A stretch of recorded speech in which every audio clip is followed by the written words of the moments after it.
وأصحابه أجمعين. أعوذ بالله من الشيطان الرجيم. بسم الله الرحمن الرحيم. وما أرسلناك إلا رحمة للعالمين. وقال النبي صلى الله عليه وسلم: أرسلت إلى الناس كافة، أو كما قال عليه الصلاة والسلام: صدق الله العظيم وصدق رسوله النبي الكريم، ونحن على ذلك من الشاهدين والشاكرين، والحمد لله رب العالمين. قابل قدر بزرگوں اور دینی اخوت و دینی محبت رکھنے والے بھائیوں اور نوجوانوں، ہم تمام کو اس بات کا علم ہے کہ یہ مہینہ ربیع الاول کا مہینہ ہے، جس مہینے میں نبی پاک صلی اللہ علیہ وسلم کی ولادت کا سعادت اور نبی پاک صلی اللہ علیہ وسلم کی مبارک ہجرت اور اسی ماہ مبارک میں نبی پاک صلی اللہ علیہ وسلم کی وفات عمل میں آئی ہے۔ تینوں کام اسی ماہ مبارک میں ہوئے۔ ولادت کی تاریخ کے سلسلے میں بعض روایت کے اندر آتا ہے کہ نبی پاک صلی اللہ علیہ وسلم کی ولادت بسعادت 9 تاریخ کو ہوئی اور بعض میں 12 تاریخ، لیکن وفات 12 تاریخ ہی کی تمام تاریخ لکھنے والوں نے اور محدثین نے بیان فرمائی ہے۔ ہمارے لیے یہ خوش قسمتی کی بات ہے کہ یہ مہینہ جس مہینے میں نبی پاک صلی اللہ علیہ وسلم کی ولادت و سعادت وجود میں آئی ہے، یہ مہینہ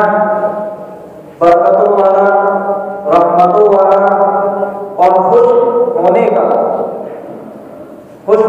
مہینہ ہے۔ یقیناً خوش ہونے کا مہینہ ہے۔ اس مہینے میں جو نبی پاک صلی اللہ علیہ وسلم کی جب ولادت ہوئی ہے، ولادت سے لے کر ہمارے نبی کی وفات تک بہت سے ایسے واقعات وجود میں آئے، بہت سے ایسے تاریخی واقعات رونما ہوئے جنہوں نے تاریخ لکھنے والوں نے لکھا بھی، محدثین نے بیان کیا، اور جس کی تاریخ میں مکمل قرآن کریم ہمارے اور آپ کے سامنے موجود ہے۔ اس تمام واقعات سے لے کر جس سال میں نبی پاک صلی اللہ علیہ وسلم کی ولادت بسعادت ہوتی ہے، وہاں سے لے کر نبی پاک صلی اللہ علیہ وسلم کی وفات تک، یعنی 63 سالہ زندگی، اس 63 سالہ زندگی میں جو کچھ واقعات پیش آئے اور جو کچھ اللہ تبارک و تعالیٰ کی طرف سے ہمارے نبی پر انعامات ہوئے، ان تمام کو تو اس مختصر سے وقت میں مکمل بیان کر دینا، یہ تو گویا ایک سمندر کو کوزے کے اندر ایک چھوٹے سے پیالے کے اندر رکھ دینا اور اس کے اندر سمو دینا ہے، لیکن یہ بہت ہی ناممکن ہے، کیونکہ ہمارے نبی کی پیدائش کے وقت کے حالات کو اگر بیان کیا جائے تو مکمل طور پر ایک سیرت کا عنوان آتا ہے۔ نبی پاک صلی اللہ علیہ وسلم کی ولادت کا تذکرہ کیا جائے تو مکمل طور پر ایک سیرت کی کتاب لکھی جا سکتی ہے۔ ہمارے نبی کی پیدائش سے لے کر بچپن کے زمانے کو بیان کیا جائے تو مکمل ایک سیرت کی بیان لکھا جا سکتا ہے۔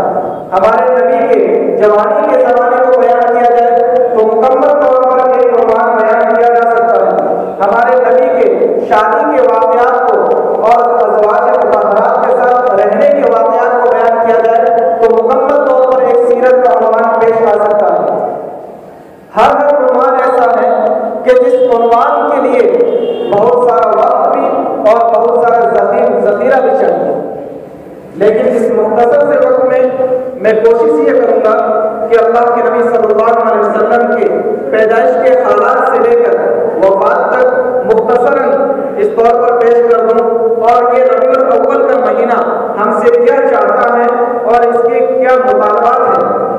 ہم سے کیا چاہ رہا ہے، یہ کیا مطالبہ کر رہا ہے، ان پیغام کو میں آپ کی خدمت میں پیش کرنے کی کوشش کروں گا۔ اللہ تبارک و تعالیٰ ہم تمام کو ان باتوں پہ عمل کی توفیق نصیب فرمائے۔ جب نبی پاک صلی اللہ علیہ وسلم کی پیدائش ہوئی ہے، اس زمانے میں وہ حالات تھے کہ جس موقع پر صرف اور صرف پوری دنیا کے اندر دو حکومتیں تھیں، ایک شاہ قیصر اور ایک شاہ کسریٰ، جس کو روم اور فارس کی سلطنت کہا جاتا ہے۔ یہ وہ پورا دنیا کا اگر آپ نقشہ دیکھیں تو پوری دنیا کے نقشے پر وہ دو حکومتیں اپنی سلطنت کو جمائے ہوئے تھیں، پوری سلطنت کو دنیا کے اندر سموئے ہوئے تھے۔ لیکن اللہ تبارک و تعالیٰ کو یہ منظور تھا کہ جو نبی آخری نبی جہاں پیدا ہونے والا ہے وہاں کسی کی سلطنت اور حکومت نہیں ہو سکتی۔ حجاز جو نقشے کے اندر دیکھیں گے مکہ اور مدینہ کو،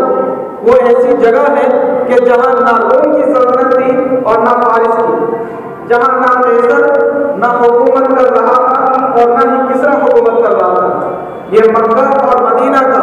ایسا نقشہ جو اللہ تبارک و تعالیٰ نے اپنے نبی کے لیے خاص ایسا بنایا کہ جہاں کسی کی حکومت نہ چل پائے، اور چونکہ اسی کو دنیا کا بالکل سینٹر اور دنیا کا بیچ اور درمیان کہا جاتا ہے، جہاں کسی بادشاہ نے کسی سلطنت نے اپنے پاؤں نہیں جمائے تھے۔ یہ سب سے پہلا معجزہ جب ہمارے نبی کی پیدائش ہوئی ہے، پیدائش کے سال ہی ابرہہ جب لشکر لے کر کے آتا ہے مکہ کو، اور مکہ کے اندر بیت اللہ کے اندر چڑھائی کرنے کے لیے اور بیت اللہ کو گرانے کے لیے ابرہہ نامی بادشاہ جب آتا ہے، تو ابرہہ کے ساتھ جو واقعہ پیش آتا ہے جس کو قرآن کریم اصحاب الفیل کے نام سے یاد کرتا ہے، کہ وہ واقعہ ایسا واقعہ ہے کہ جو ابابیل نامی پرندہ جو چڑیا کی طرح ایک پرندہ تھا، اس پرندے نے اس ابرہہ کے ہاتھیوں کا جو ہاتھ کیا ہے اپنے چونچ کے اندر اور اپنے دونوں پنجوں کے اندر جو کنکریاں لے کر کے آیا تھا، اور تینوں کنکریوں کو جو ہاتھیوں کا برسایا ہے، تو ہاتھیوں کی قرآن کریم جو حالت بیان کرتا ہے وہ قرآن کریم کو کہتا ہے کہ جس طرح ایک جانور گھاس پھوس کو کھا کر کے جس طرح اسے ڈال دیتا ہے، تو جو حالت اس کی ہوتی ہے وہی حالت ان ہاتھیوں کی ہو گئی تھی، صرف ان کنکریوں کے ذریعے۔ اور قرآن کریم یہ کہتا ہے کہ وہ کنکریاں کوئی معمولی کنکریاں نہیں تھی، بلکہ جہنم کے اندر پتائی ہوئی کنکریاں تھیں۔ کچھ لوگوں کے نظریات یہ ہوئے، جس نے قرآن کریم کا مطالعہ کرنا تھا قرآن کریم کا مطالعہ کیا سیرت کے عنوان سے، کچھ لوگوں نے اپنے نظریات کو بیان کیا سائنس کے حساب سے۔ ان لوگوں نے یہ کہا کہ دنیا میں اس سے پہلے کبھی ایٹم کی طاقت کو نہیں دکھلایا گیا تھا، انہی کنکریوں کا سہارا لے کر کے سائنس نے یہ فیصلہ کیا کہ ایٹم نام کی بھی کوئی چیز ہے جو دنیا کو خاکسار کر سکتی ہے۔ قرآن کریم میں نبی پاک صلی اللہ علیہ وسلم کی پیدائش کے وقت اس زمانے سے پہلے تک آسمانوں میں فرشتوں کا جانا اور آنا، اسی طرح جناتوں کا جانا اور آنا لگا رہتا تھا، لیکن جس سال نبی پاک صلی اللہ علیہ وسلم کی پیدائش باصحابت ہوئی ہے، اسی سال جناتوں کو وہاں سے چپکے سے باتوں کو لینے کا سلسلہ منقطع ہو گیا، ختم ہو گیا۔ اسی کو قرآن کریم نے جو بیان کیا ہے کہ ان کے پیچھے شہاب ثاقب ڈالے جاتے تھے۔ شہاب ثاقب کا مطلب ہے جس طرح گولے ہوا کرتے ہیں، آگ کے انگارے ہوا کرتے ہیں، ان آگ کے انگاروں کو ان جناتوں پر پھینکا جاتا تھا تاکہ وہ ان کی باتوں کو نہ سن سکے جو اللہ تبارک و تعالیٰ فرشتوں کو بتانا چاہتا ہے اور فرشتوں کے ذریعے سے انبیاء کو دینا چاہتا ہے۔ چونکہ پہلے یہ سلسلہ چلتا تھا، لیکن حضور کی پیدائش کے وقت اس سلسلے کو ختم کر دیا گیا۔ اسی سے سائنس والوں نے یہ لیا کہ میزائل نام کی کوئی چیز ہو سکتی ہے، اور سائنس والوں نے میزائل نامی چیز بنائی اور اسی وقت سے یہ وجود میں آئی۔ مفسرین نے بیان کیا ان دونوں باتوں سے کہ اللہ تبارک و تعالیٰ جب نبی پاک صلی اللہ علیہ وسلم کی ولادت و سعادت کو وجود میں دیتے ہیں، اسی وقت یہ اشارہ فرمانا چاہتے ہیں کہ اس نبی کی میں حفاظت کر رہا ہوں، زمین میں بھی اور آسمان میں بھی۔ اے دنیا والوں، تم یہ سمجھ لو کہ جو آخری پیغمبر ہے، اگر اس پر کسی اعتبار سے بھی کیچڑ اچھالا جائے تو تمہیں اس کا تحفظ کرنا ہے، اگر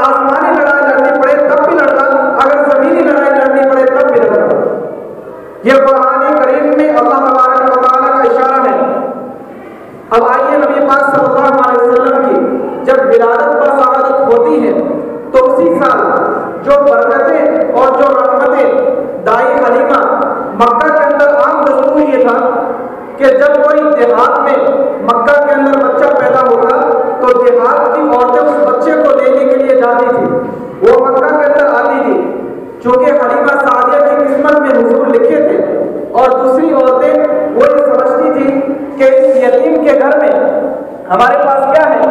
چونکہ والد ماجد کا انتقال پہلے ہو چکا تھا، ان عورتوں نے سوچا کہ جب ہم اس بچے کی یعنی محمد عربی صلی اللہ علیہ وسلم کی پرورش کریں گے تو ہمیں اس گھرانے سے کیا ملے گا، لہذا ہم اس بچے کو نہیں لیتے۔ وہ آگے چلے گئے، لیکن جو حلیمہ سعدیہ اپنی پتلی دبلی سواری پر جو آ رہی تھی، پتلی دبلی سواری جو اس کے شوہر نے کہا کہ حلیمہ تم کیوں جا رہی ہو، تم مکہ تک نہیں پہنچ پاؤ گی اور تمہارے ساتھ میں جو عورتیں جا رہی ہیں وہ بچے کو لے کر کے آ جائے گی، لیکن حلیمہ سعدیہ نے کہا جو میری قسمت میں ہوگا وہ میرے پاس ضرور آئے گا، کیونکہ حلیمہ سعدیہ جانتی تھی کہ اللہ تبارک و تعالیٰ نے اس کے ستارے کو بلند کرنا ہے۔ حلیمہ سعدیہ جاتی ہے محمد عربی صلی اللہ علیہ وسلم کی چوکھٹ پر اور یہ معلوم کرتی ہے کہ ان کے والد کا انتقال ہو چکا ہے، چونکہ حلیمہ سعدیہ اس بچے کو لیتی ہے جس کا نام محمد عربی صلی اللہ علیہ وسلم ہے، جو اس کائنات کا خالق اور مالک کے بعد میں سب سے برگزیدہ شخصیت ہے،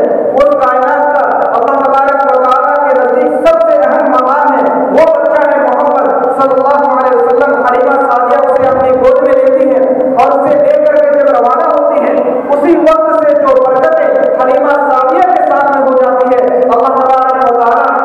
تاریخ لکھنے والوں کو جب یہ موقع دیتے ہیں، تاریخ لکھتے ہیں، وہ کہتے ہیں کہ جس سواری پر حلیمہ سعدیہ پہلے جا رہی تھی یقین نہیں ہوتا کہ وہ اسی سواری پر واپس آ رہی تھی۔ جب اس کے شوہر نے دیکھا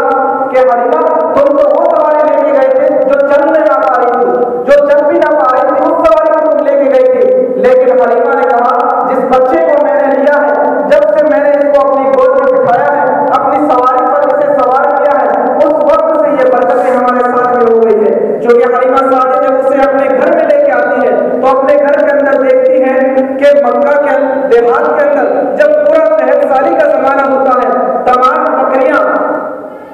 بکریوں والے وہ اپنی بکریوں کو اسی مقام پہ چلاتے ہیں جہاں حلیمہ سعدیہ کی بکریاں چل رہی ہوتی ہے۔ وہ دیکھتے ہیں کہ شاید حلیمہ سعدیہ کی بکریاں جہاں چل رہی ہے وہاں پہ ہماری بکریاں بھی چل لیں، لیکن وہ پیغام اور وہ مقام تو حلیمہ سعدیہ ہی کو میسر ہونا تھا، حلیمہ سعدیہ ہی کو ملنا تھا۔ نبی پاک صلی اللہ علیہ وسلم کا ایک طفولیت کا زمانہ۔ اب آگے آئیے مختصراً کہ جب نبی پاک صلی اللہ علیہ وسلم جوانی کے دہلیز پہ قدم رکھتے ہیں، جب جوانی میں آتے ہیں تو نبی پاک صلی اللہ علیہ وسلم کے ساتھ دو واقعات ایسے پیش آتے ہیں کہ نبی پاک صلی اللہ علیہ وسلم کے قلب اطہر کو، دل مبارک کو جبرائیل امین آتے ہیں اور تخت لے کر کے آتے ہیں، جنت سے سارا سامان لے کر کے آتے ہیں اور نبی پاک صلی اللہ علیہ وسلم کے قلب اطہر کو دھوتے ہیں، کیونکہ یہ وہ دل ہے جس کے اندر قرآن کریم کو محفوظ ہونا ہے، یہ وہ دل تھا جس کے اندر تمام روایات کو محفوظ ہونا تھا۔ یہ اللہ تبارک و تعالیٰ کی جانب سے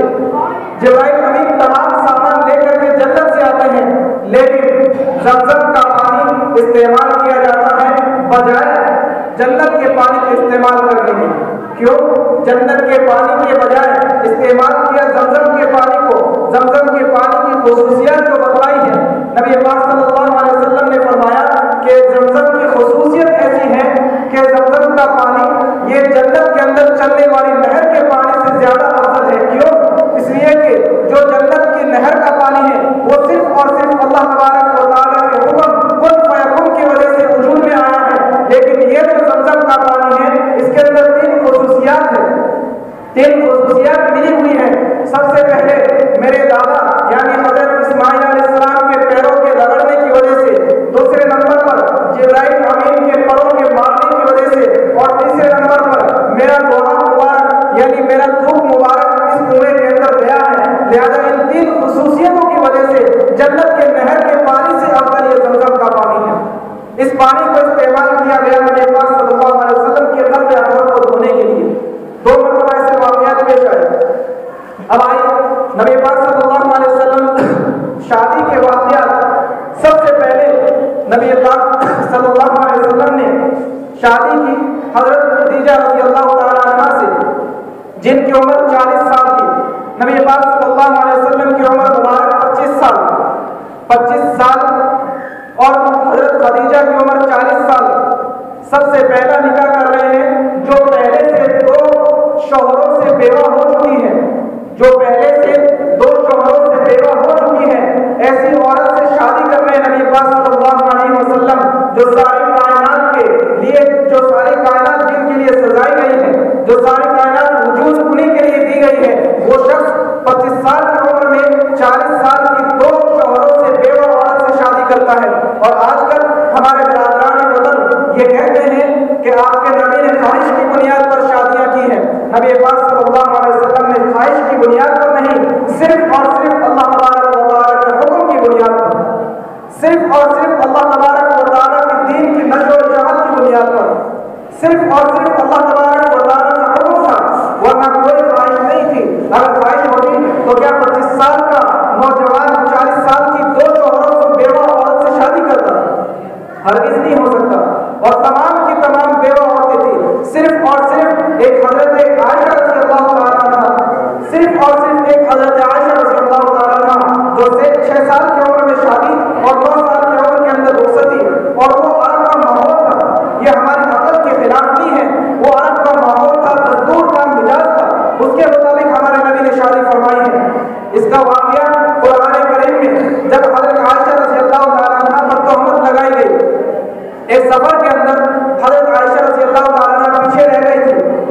لوگوں نے تہمتیں لگانا شروع کی۔ کچھ جو بعض منافقین قسم کے لوگ تھے، ان لوگوں نے کہا کہ عائشہ نے تو غلط کام کر لیا ہے، نبی پاک صلی اللہ علیہ وسلم کا دل بے چین ہو گیا۔ کیوں نہ ہوتا، ایک نبی اور نبی کی بیوی پر تہمت لگائی جا رہی ہے۔ حضرت عمر سے مشورہ لیا نبی پاک صلی اللہ علیہ وسلم نے کہ عمر بتلا میں کیا کروں، کیا اس کو طلاق دے دوں یا اپنے نکاح میں رکھوں؟ حضرت عمر فرماتے ہیں کہ اللہ کے رسول، میں آپ سے 2 باتیں پوچھنا چاہتا ہوں۔ اللہ کے رسول نے فرمایا پوچھیے۔ فرمایا کہ اللہ کے رسول پہلی بات تو یہ بتائیے، کیا آپ نے حضرت عائشہ سے نکاح اپنی خواہش کی بنیاد پر کیا تھا یا اللہ تبارک و تعالیٰ کا حکم تھا؟ اپنی خواہش کی بنیاد پہ کیا تھا یا اللہ تبارک و تعالیٰ کا حکم تھا؟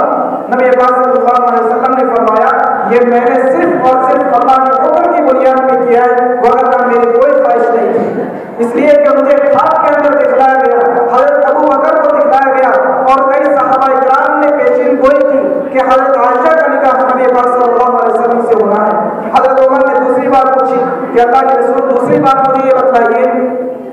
کہ آپ کے جسم پر کبھی کوئی ناپاک مکھی بیٹھی ہے؟ حضور نے فرمایا کہ نہیں، میرے جسم پر کبھی ناپاک مکھی نہیں بیٹھی۔ حضرت عمر نے فرمایا کہ اللہ کے رسول جب آپ کے جسم پر کوئی ناپاک مکھی نہیں بیٹھی ہے تو یقیناً میرا اللہ ناپاک عورت کو آپ کے بستر پر کبھی نہیں لائے گا، کبھی نہیں لائے گا، اس لیے کہ آپ تو نبی ہیں، دونوں جہاں کے سردار ہیں، آپ کے ساتھ ایسی حرکت اللہ تبارک و تعالیٰ نہیں کر سکتا۔ اس لیے نبی پاک صلی اللہ علیہ وسلم آپ بالکل بے فکر ہو جائیے، اور یقیناً اللہ کے رسول صلی اللہ علیہ وسلم کے اندر دل تھا، دل کے اندر جو غم تھا، اس غم کو اللہ تبارک و تعالیٰ نے ایک سورت پوری نازل فرمائی اور حضرت عائشہ کی برات کا اظہار فرمایا۔ یہ طفولیت کا شادی کا زمانہ ہے۔ ایک واقعہ ذکر کر دیتا ہوں شادی کے تعلق سے۔ حضرت زینب رضی اللہ تعالیٰ عنہ سے نکاح کیا نبی پاک صلی اللہ علیہ وسلم نے۔ حضرت زینب پہلے زید بن حارثہ کی نکاح میں تھی، اور یہ زید بن حارثہ وہ شخص ہیں جن کو نبی پاک صلی اللہ علیہ وسلم نے اپنا منہ بولا بیٹا بنا لیا تھا،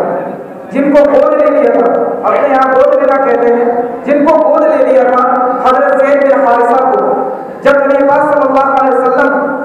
زید بن حارثہ کی نکاح زینب سے کرواتے ہیں، اور زینب کا تعلق حضرت زید بن حارثہ سے نہیں بیٹھ پاتا ہے، حالانکہ نبی پاک صلی اللہ علیہ وسلم حضرت زید سے سمجھاتے ہیں، انہیں کہتے ہیں کہ ان کو اپنی نکاح میں رکھیے، لیکن کسی عذر کی بنا پر حضرت زید بن حارثہ یہ چاہتے ہیں کہ اللہ کے رسول میں ان کو اپنی نکاح میں نہیں رکھ سکتا، 5 منٹ کا وقت اور دوں گا۔ تو حضرت زید بن حارثہ رضی اللہ تعالیٰ عنہ جب حضرت زینب کو طلاق دیتے ہیں، اس طلاق کے بعد نبی پاک صلی اللہ علیہ وسلم کو حکم ہوتا ہے کہ حضرت زینب کا نکاح نبی پاک صلی اللہ علیہ وسلم سے ہونا ہے، حضرت زینب کا نکاح نبی پاک صلی اللہ علیہ وسلم سے ہونا ہے۔ عرب کے اندر دستور یہ تھا کہ اگر کسی کو منہ بولا بیٹا بنا لیتے، کسی کو گود لے لیتے، تو اگر اس کا نکاح کسی عورت سے کر دیتے تو وہ اس کا سگا بیٹا کہلاتا، سگا بیٹا کہلاتا۔ یعنی اگر وہ طلاق دے دے تو پھر اس کے بعد وہ شوہر یعنی جو والد اس کا تھا وہ والد اس سے نکاح نہیں کر سکتا تھا، اس لیے کہ وہ اپنے سگے بیٹے کی طرح سمجھتے تھے۔ لیکن اللہ تبارک و تعالیٰ کا حکم یہ تھا،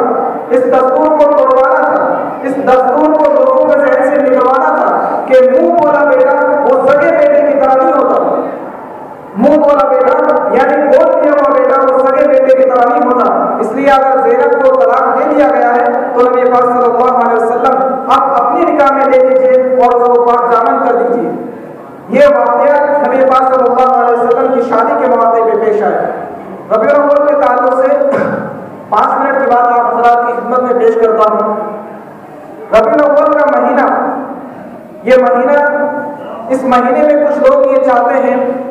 کہ ہم نبی پاک صلی اللہ علیہ وسلم سے محبت جو کرتے ہیں اس محبت کا اظہار کریں،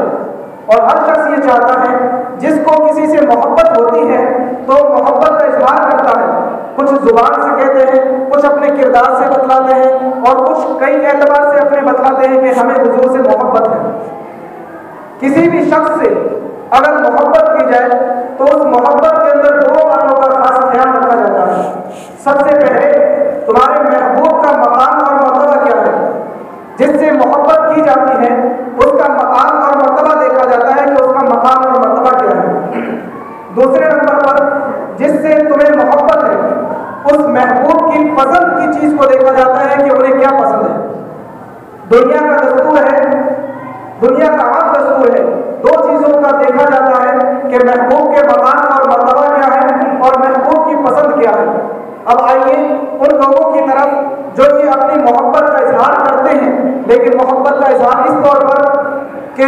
جلوس نکالا جائے، ڈی جے وغیرہ نکالے جائے، فریاں لگائے جائے، جھنڈے لگائے جائے، تو کیا یہ محبت کا اظہار ہوتا ہے؟ کیا یہ محبت کا اظہار ہوتا بھی ہے یا نہیں ہوتا؟ محبت کے اندر محبوب کے مقام اور مرتبے کو دیکھیے، کیا ہمارے نبی کا مقام یہی ہے کہ ان کے لیے جھنڈے لگائے جائیں؟ کیا ہمارے نبی کا مقام اور مرتبہ یہی ہے کہ ان کے جلوس نکالے جائیں؟ کیا ہمارے نبی کا مقام یہی ہے کہ ان کے ساتھ میں ڈی جے بجائے جائے؟ یہ ہمارے نبی کا مقام نہیں ہے، ان کا مرتبہ یہ نہیں ہے۔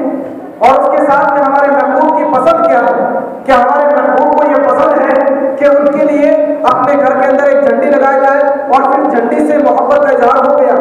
ڈی جے نکالا جائے، کیا ڈی جے کے ذریعے محبت کا اظہار ہو گیا؟ کیا جلوس اور ازدحام اور بھیڑ دکھانے کی وجہ سے کیا محبت کا اظہار ہو گیا؟ نہیں، یہ محبت کا اظہار نہیں ہے، یہ گستاخی ہے۔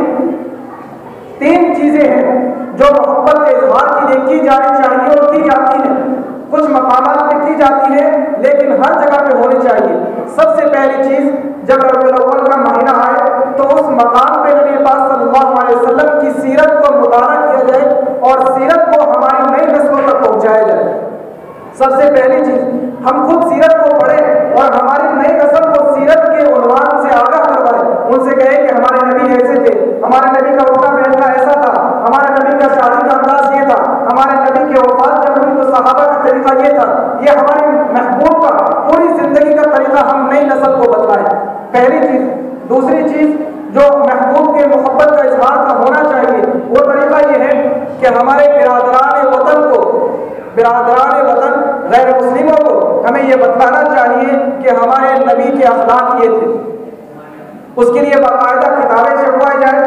اگر کتابیں یہاں نہ چھپتی ہو تو کہیں سے کتابیں جہاں چھپ رہی ہوں وہاں سے منگوائی جائے اور کتابیں ان میں تقسیم کی جائے، بازاروں کے اندر کتابیں تقسیم کی جائے، ہاسپٹلس کے اندر کتابیں تقسیم کی جائے، یونیورسٹیز کے طلباء کو کتابیں دی جائے، اس سے محبت کا اظہار ہوتا ہے، یہ پتہ چلتا ہے کہ ہاں ہم اپنے نبی کے لیے کیا کر رہے ہیں۔ یہ دونوں کام۔ پھر تیسرا کام یہ ہے کہ اس مہینے کے اندر باقاعدہ درود کا انتظام کیا جائے، اپنے گھروں کے اندر نبی پاک صلی اللہ علیہ وسلم پر درود پڑھے جائے، انفرادی طور پر ہم خود اس مہینے کے اندر لگاتار بلکہ پوری زندگی نبی پاک صلی اللہ علیہ وسلم پر ہمیشہ درود پڑھتے رہیں۔ تو یہ 3 تقاضے ہیں جو محبت کے اظہار کے طریقے ہیں اور اصول ہیں، وہ ہمیں کرنے چاہیے، جس سے ہمیں یہ پتہ چلے گا کہ ہمیں اپنے نبی سے محبت ہے۔ اللہ تبارک و تعالیٰ ہم تمام کو ان باتوں کے عمل کی توفیق نصیب فرمائے۔